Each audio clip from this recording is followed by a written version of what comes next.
Hello and welcome back to Suspended Fanimation. I'm your host, Dennis Patholkis, and this is Deadly Class, Season 1, Episode 6, Stigmata Martyr. And pretty damn good episode again. And digging this series. I mean, it's not the best series in the world, but it's not horrible either. It's actually, pretty good. It's something that let's just say it's better than The Passage and better than something else that's coming on tomorrow night at 9:00. Called The Orville. Yeah. Hey, TJP123, how's it going? Excuse me. Let me get this out of the way. Spoiler alert, I am going to spoil the episode. If you haven't seen it, go and watch it. Come on back. This will be a video. You can comment down in the comment section, and you can give your likes, dislikes, all that kind of stuff on that. So let's do the rundown on this thing, and then I will get to the chat and answer any kind of questions anybody has or anything like that. So we end up with, of course, after the last episode, we had Chico dies at the hands of Maria in Las Vegas.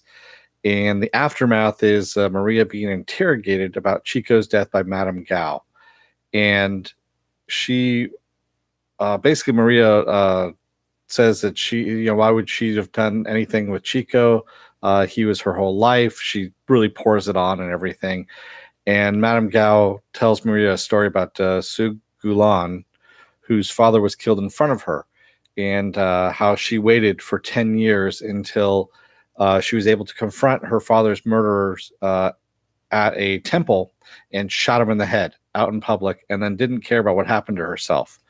And she wasn't charged with anything because that was her right, was to get that revenge back. It was because she told the truth that she had done this. And still Maria will not tell her the truth about what's happening. So she releases Maria. She says that, basically the truth will set you free kind of thing. And as Maria is being let out, Saya is being let in to being interrogated by Madame Gao. So yeah, some pretty interesting stuff. We also find out that Madame Gao is questioning the entire school, not just Maria and Saya. And Maria and Marcus are now secretly dating. It's been about a month now since the Las Vegas thing has happened. Chico's father has put Maria in charge of finding out who killed Chico. And so that's kind of an interesting thing as well.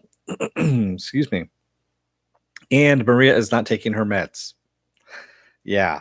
So we find that out too. She tells Saya that, she isn't taking her meds anymore and feels great. And by the way, she was taking her meds because she is bipolar. So yeah, nothing bad is ever going to come out of that one, right? And I'll get you your questions here at the end here, TJP123.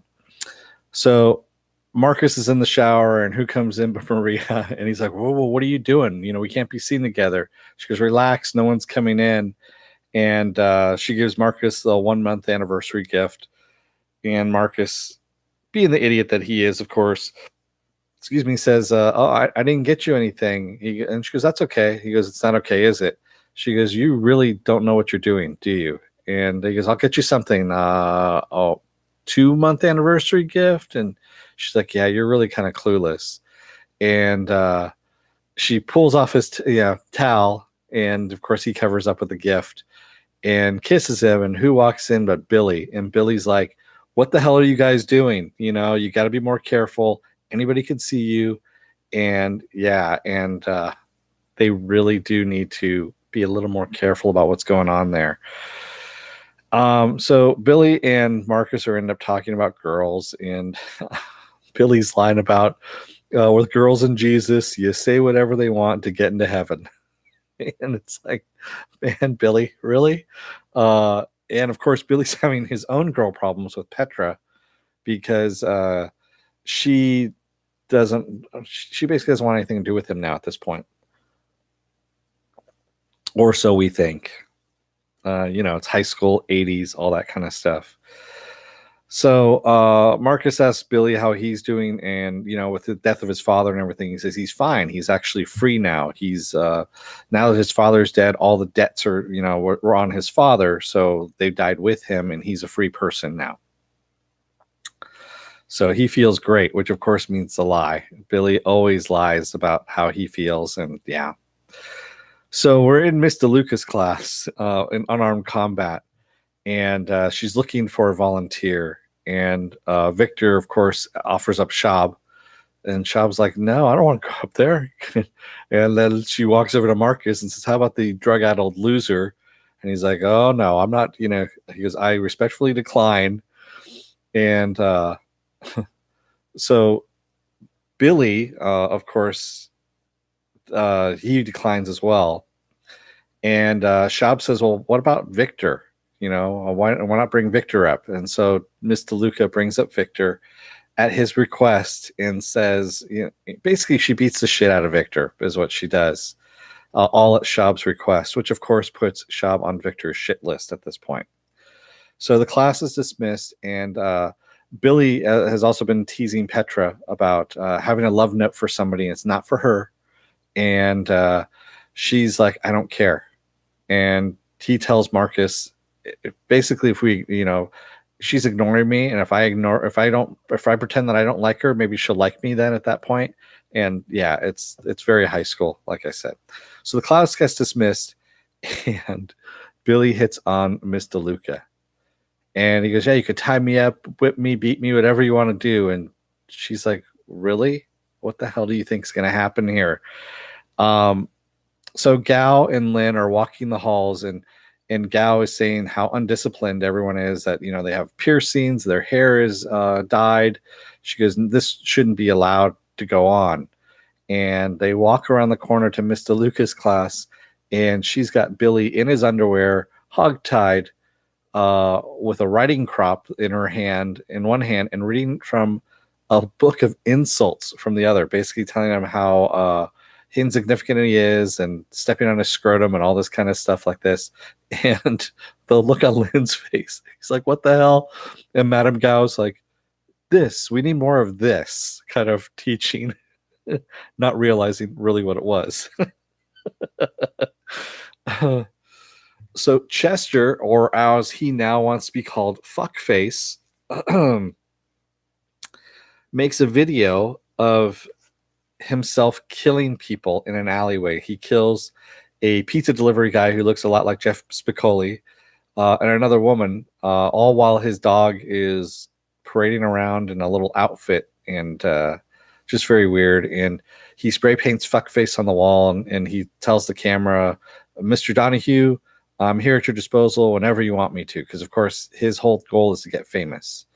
And then he opens up the cassette, the VHS, to get the cassette out, and realizes he never put a cassette in to begin with. And he's like, fuck. So of course he needs to start all over again. Yeah. Brandy ends up talking to Maria about how she knows that she killed Chico.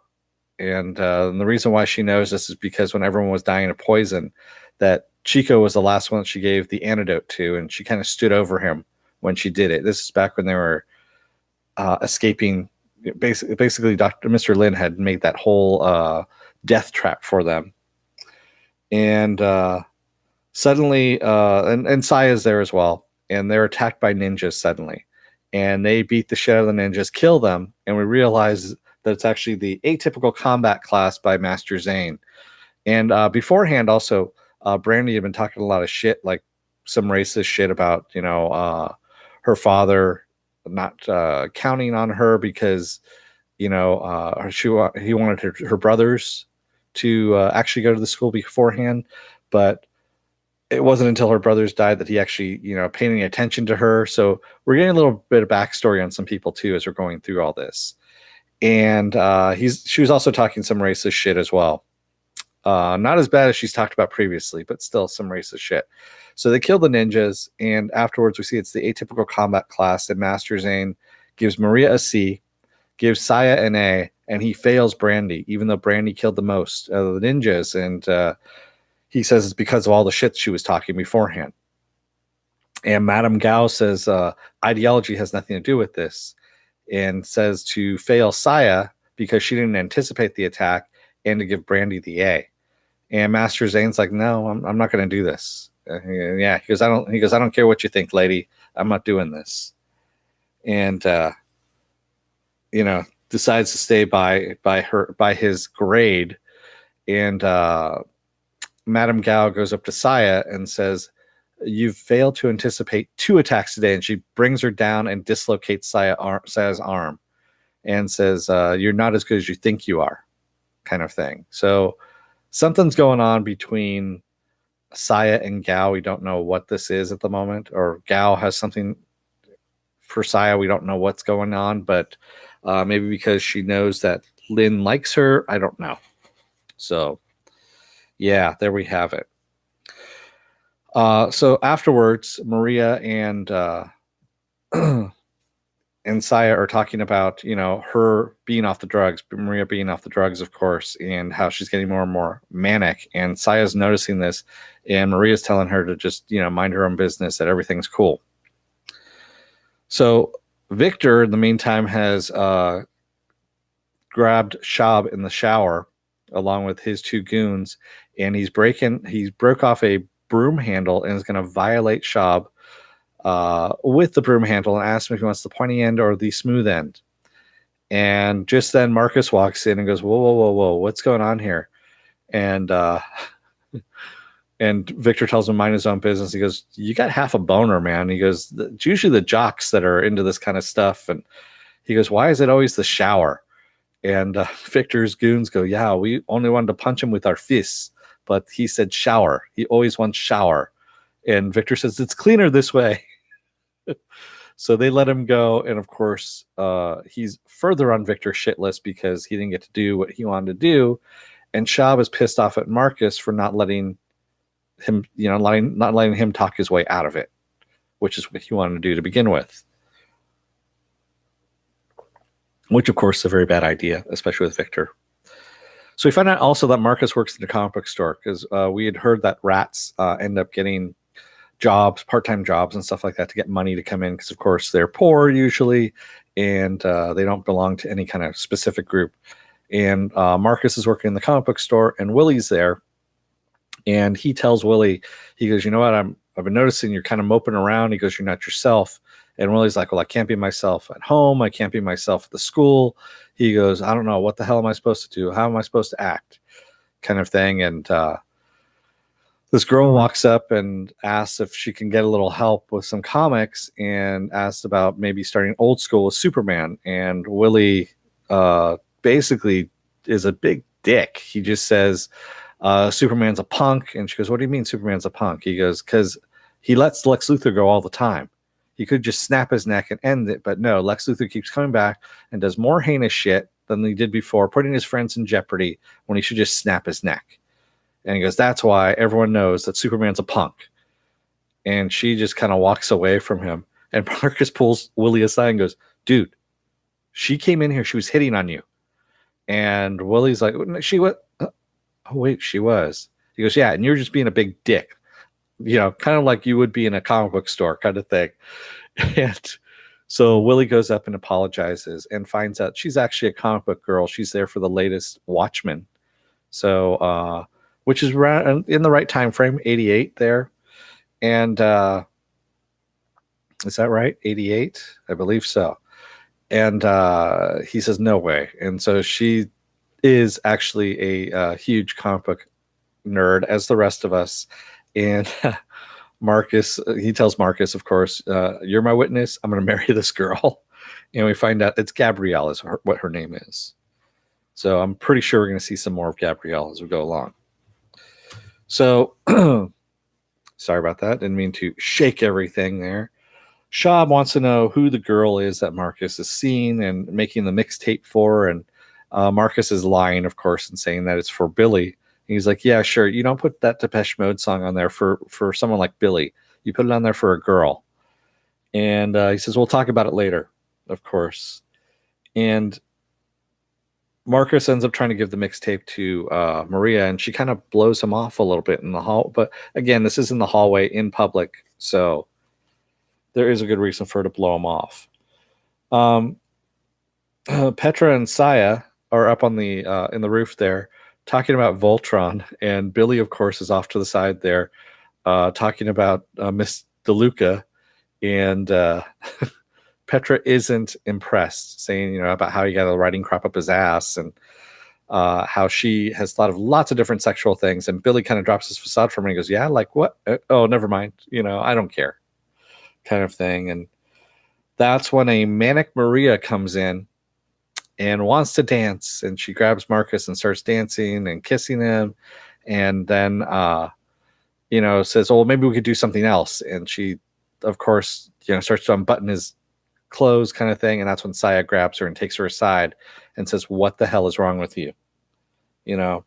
And Maria says everything's fine and walks away from her and goes into her room and starts drinking. Always a bad sign. And she starts looking through her old photos of her family, and this is when we get Maria's backstory. So Maria's family, her father was a low-level drug dealer in some small town, and Chico actually comes to the door and as a small child, pretending that he's selling tortillas, and shoots the guy at the door. And Chico's father comes in through the window and everything like this, and they kill pretty much everybody except for Maria's father. And they drag him out into the street, and he says, I know you called me the devil behind my back. He goes, so let me just live up to that name. And he crucifies her father to a cross outside. And he's going to kill Maria because Maria comes running out, let my father down, let my father down. And Chico's the one that saves her, basically saying, no one would ever, expect that face to be so devilish. She's clever. We should use her. And that's when Chico's father says, okay, bring her with us. And so her father's been crucified. Her family's been murdered, and she was taken away to go and live with Chico's family. So yeah, pretty fucked up, man. So she gets a knock at the door, and it's one of Chico's guys telling Maria that one of the Dixie mob told him that they saw one of the Yukio, or Saya's people, going into Chico's room, and that he was probably killed by the Yukio people. And Maria shuts that down and goes, you know what? No. He goes, don't bring that shit over to the cartel. She goes, I'll take care of this. And she shuts the door and starts crying, and then takes a pencil and jams it into the palm of her hand. There's our stigmata that we were talking about, Stigmata Martyr. And just kind of like her father had been crucified through the hand.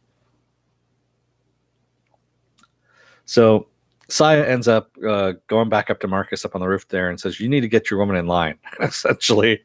And he goes, what the hell? What are you talking about? He goes, she's not my, I shouldn't have to deal with her. Maria is Maria. Sorry, I just thought I saw something there flying by. And Saya finally tells her she's bipolar and she's off her meds. And he's like, oh, shit. He goes, why does this shit always happen to me? How do I get involved in this shit all the time? And Saya's like, it's not about you. And he goes, yeah, actually it is about you, about me and us. And he goes, because if she fucks up, we're all dead. And he goes, and I'm also worried about Maria. So he actually shuts it down fairly well. I like the way he did it. And he says also, he goes, you have a problem with us being together. And he goes, what is it? And he's leaning in, and we see that they're about to kiss. And Saya sees the image of an assassin up on the roof behind her with a bow and arrow, shooting an arrow at him, and she catches it. And it just grazes his face. Marcus ends up making a run for it, grabs the assassin, and we find out it's Maria. And Maria was trying not to kill him, but to basically scare Saya, because she thinks that Saya was trying to steal Marcus away from her. They end up kissing, and of course they end up screwing on the rooftop. There we go. So during Master Zane's class, Mr. Luca's there as well. They're actually doing a tandem class here.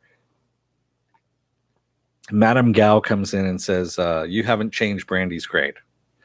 And Zane says, I told you, lady, the first time, I'm not changing the grade.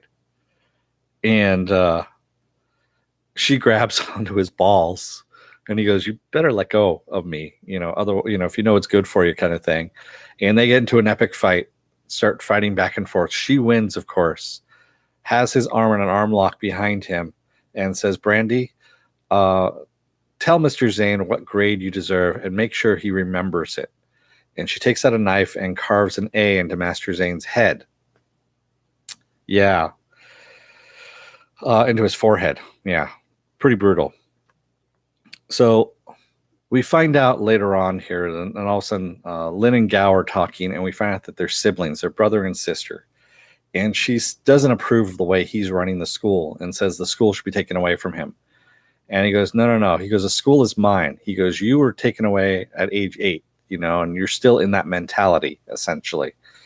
And he talks about sibling rivalry, that it keeps going on no matter what. She's talking about Genghis Khan and his sons, who his sons had no want to go out and conquer the rest of the world. They were looking at horses and silks. That's what they were interested in. And that's what she accuses Lin of being. And he accuses Gao of, basically he diffuses the situation and says, "No." He goes, "I know what I'm doing." He goes, "The school's not yours." And then he says, "Go easy on Saya. She has promise." And that's when Gao says, "Oh, so you do have favorites." And he also admits, too, that Zane put a little more of his ideology than he should have into the class and his grading. But he didn't deserve what happened to him. So Willie tells Marcus he's got a phone call. And Marcus is like, I don't know anybody. Why would anybody be calling me? So he goes down to the phone, and it's Chester, or Fuckface, as he likes to be called now. And he lets Marcus know that he knows that he's at the school. He knows everything about what's going on, that he's shacking up with Maria, and because he's got an inside person at the school, which is more than likely Shab, is what I'm thinking. Shab in his computer, because we saw Shab talking on the computer to a Norwegian friend who is Shab's only real friend, which I'm pretty sure is Chester at this point. And he says, basically he runs the whole rundown of what's going on with Marcus, and he goes, "How does it feel to live another man's life?" He goes, "And taking credit for what he did." Basically that scar that Marcus has on his eye is from Chester, and the fire was actually something that Chester set and killed all those people, but Marcus took the credit for it to get the street cred.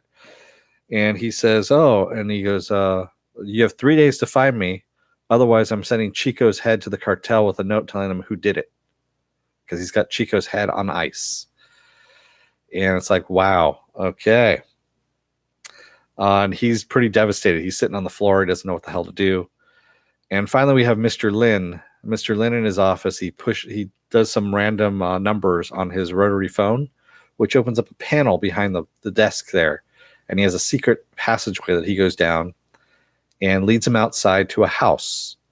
And the house is where his new wife and daughter live, or his family. I don't know if it's his new family or if he lied about his old family being killed. I don't know. We won't know. And also, his wife asks him how was work. And of course, he quips, "It was murder." And that's where we leave off. Some good stuff in this whole episode. We had a lot of backstory that's filled in. And I'm surprised they packed so much story in. It's very interesting how much story they pack in. Let me get to some of the questions here. What do you think about Marcus and Maria as a couple? Is what TJP123 says. I don't know, to tell you the truth. She's a little too volatile, and Marcus is a little too emo. Saya, I think, would make a better, girlfriend for him, just because. But then again, I don't know if Saya is actually into him or if she's into Maria. That's a thing also. That's kind of a weird, up in the air kind of thing there. Mork says, "The Hope Bell just sent me a notification. Why is everybody extra early? I'm never late." Yeah, so I'm sorry, Morks. That probably was me. I know I'd sent put this on probably around like 7:45 is when I started the notification, so that might have been when it happened. Why I sent it out late. TJP123 says, "Do you think Saya is going to try and hit on Marcus next episode?" I don't know. I don't think so. Like I said, again, I don't know if it's Marcus that she's interested in or if she's interested in Maria, because there's a weird dynamic going on there. I mean, yes, you have the love triangle happening, but I don't think it is what we think it is. That's all. So, anybody else have any questions? Or Joe, were you able to see it, or are you just getting it secondhand through me here? Is everyone still there? Let me take care of a little bit of business. If you like what you see, you're watching it right now. Go. Okay. No problem. If you like what you see, hit the subscribe button. Also, hit the like or the dislike button, depending on how you like it here with this video. Also, hit the bell. Like Mark was saying, it's a 50-50 chance that you might actually get notified by YouTube of when I'm going to be on for my next live stream. If you're still on the fence about this, you can take a look at the videos up here. There's going to be some videos up there from the algorithm of what you watch. They're going to call from my library and put the best video for you up there that way. And you can hit the subscribe button up this way as well. My schedule is up on suspendedfanimation.com. It's also up on Facebook. And I also have an Instagram account as well. Excuse me. So go take a look at that. Why does Chester want to go to Kings? He earned it. That's why TJP123. He figures it's a way of him getting the recognition that he wants. That's what he wants. He wants fame. And that is one of the things King's Dominion has said that it'll allow you to do, is you earn your way in, and then you can get the skills to become famous or infamous, if you will. And yeah, that's what he wants. Hey, Pen Farm Girl, but does Shab know about the secret relationship? Probably, because Chester already told him that, told Marcus that he is shacking up with the Latina girl. That's what he said. So he does know about it. Joe Greer III says, "Do you have time for Umbrella Academy on website?" Joe, on Sunday I'm doing Umbrella Academy live. I just don't know when. I actually have the time up there. I believe I put it as 10 a.m. TJP123 says, what I think Chester got the scar when he burned the home. Yeah, we saw that in the little animated thing, is that we saw that there was a bomb that was in Marcus's hands, but we don't know if that was Chester's bomb or if that was Marcus's bomb. So, yeah, either way. But yeah, I don't know. And then again, I could be wrong about the person who, that Shaw being Chester's in person. I could be wrong about that. And yes, Pen Farm Girl, the animated clips are awesome. And they're a way of getting around the ultra violence of those things and getting them on TV and doing it a cheap way as well. Well, cheaper way, I should say. Animation is not cheap, but a cheaper way of showing something that wouldn't get past the censors, one, and would be, for their budget, would kind of blow their budget as well. So I think it's a great way of doing that. And yes, I mean, a lot of people are talking about this, saying that it's kind of a stunted show because it's set in the 80s. It is very it's very Slavic to the 80s, if you will. It's a slave to the 80s and the way people acted. They were talking about stereotypes is basically what people were talking about this. And I'm not seeing a lot of stereotypes in this. I mean, yes, Brandy is racist. That's her character. And if you don't think people spewed out that kind of racism, they do it today. Yeah, and I think they're actually being kind of light on it, to tell you the truth. Not that I want to see more of it, to tell you the truth, but yeah. Yes, they are pages from the comics, TJP 123. Yeah, but I'm glad that of how they're doing this. It's and that Rick Remender is actually steering this ship, if you will. He's I think writing some of the scripts and consulting with them as well. And I think that's the reason why. And honestly, the cast that we have in here is awesome. Miss DeLuca was from Eureka. She was Joe on Eureka. And Christopher Haydal is playing Master Zane. And I love him. He's in pretty much everything. And of course, Master Lin is great as well. It's just a good cast of people. Hey, Movie Fanobi, you're back from the dead. Movie Fanobi says, welcome back, Queen Pen. Our cool matriarch has returned from no Wi-Fi. No go to bed, Fanobi, you jerk. Yeah. You taking off already? Okay. Well, I am as well. So again, take a look at the videos up here. Hit the subscribe button. Take a look at suspendedfanimation.com for the schedule. And I am going to leave you guys for the evening. So don't let the door hit your ass on the way out. Otherwise, you may end up tied up and on the floor with a writing crop up your ass with someone screaming obscenities at you. Good night, everyone.